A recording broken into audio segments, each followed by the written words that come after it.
आज हम करप्शन का पूरा कच्चा चिट्ठा आपके सामने खोलने जा रहे हैं।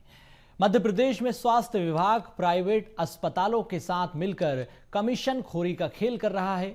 सरकारी कर्मचारी अब प्राइवेट अस्पतालों में अपना इलाज करा सकेंगे, लेकिन स्वास्थ्य विभाग की लिस्ट में ऐसे अस्पतालों को शामिल किया गया जिन पर बेहद गंभीर आरोप लगे हैं। आज हम आपको बताएंगे कि कैसे सरकार ने लापरवाही बरतने वाले अस्पतालों को अपनी गुड लिस्ट में शामिल कर लिया। बीएस टीवी की इस स्पेशल रिपोर्ट में आप देखिए सरकारी सिस्टम का पूरा कच्चा चिट्ठा।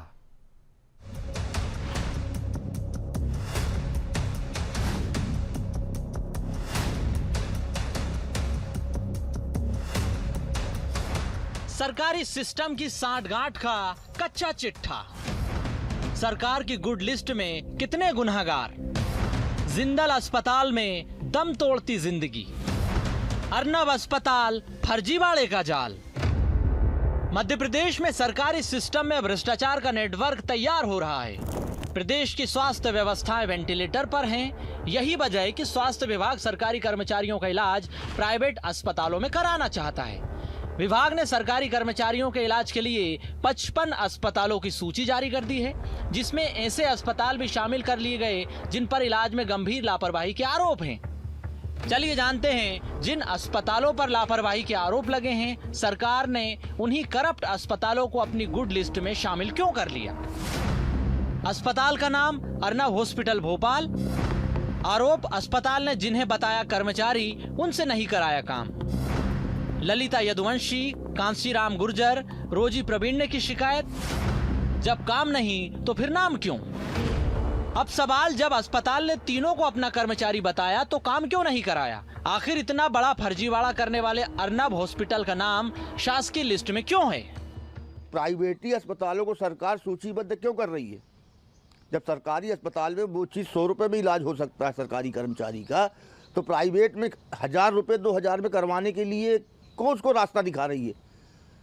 और ऐसे अस्पतालों को सूचीबद्ध किया गया है जिनकी खिलाफ 5 अस्पताल उस सूची में हैं जो चिन्हित हो चुके हैं, जिनके खिलाफ खुली जांच चल रही है, जिनकी शिकायतें हैं, जिनके इलाज से लोग मर गए, कर्मचारी मर गए हैं। अब ये तस्वीर आप देख लीजिए। ये भोपाल का जिंदल अस्पताल है। यहाँ मरीजों का इलाज कम, लापरवाही ज्यादा होती है। लापरवाही का अड्डा जिंदल हॉस्पिटल।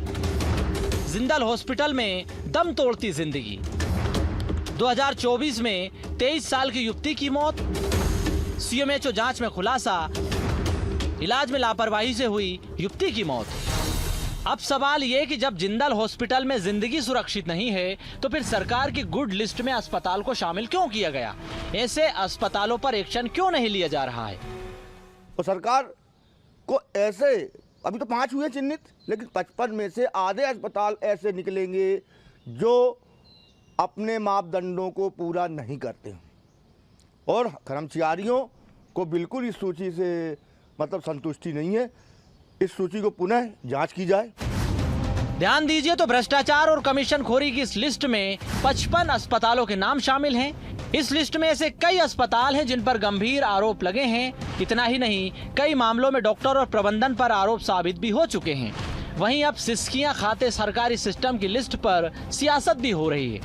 पूर्व मंत्री पीसी शर्मा ने आरोप लगाया कि जानबूझकर निजी अस्पतालों को फायदा पहुंचाया जा रहा है।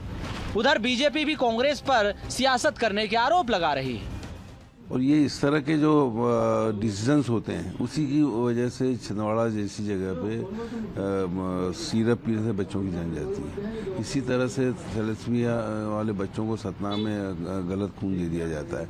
इन सब चीज़ों पे ध्यान न देकर कहाँ से आवक हो सके इस चीज़ पे विभाग ध्यान देता है और इसीलिए चाहे चूहे काटने की बच्चों को दुर्घटनाएं हों, घटनाएं हों, इस तरह के मामले आते हैं। इन सब चीज़ों पर जोर देकर इन अस्पतालों को और मजबूत करें।